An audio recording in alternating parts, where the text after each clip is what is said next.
Après 25 années de tradition, les finales des Coupes de Haute-Marne changent de décor.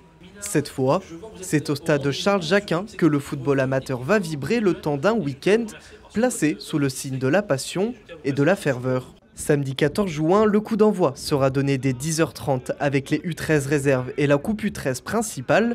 Les U15 et les U18 se disputeront leurs trophées respectifs sur la pelouse du terrain principal. Le lendemain, dimanche 15 juin, c'est le football féminin qui ouvrira la journée à 10h30. Les seniors s'affronteront pour les coupes consolantes et principales avec des finales programmées à 14h et 17h. Ce retour à Saint-Dizier est l'occasion de célébrer le sport.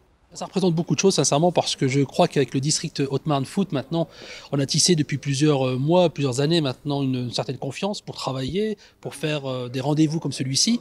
Et je crois que c'est aussi une reconnaissance de tout le travail qui est fait par l'équipe municipale, par les clubs sportifs bragards de football, d'avoir des installations comme celle-ci. Aujourd'hui, on attire et je trouve que c'est une fierté, sincèrement une fierté.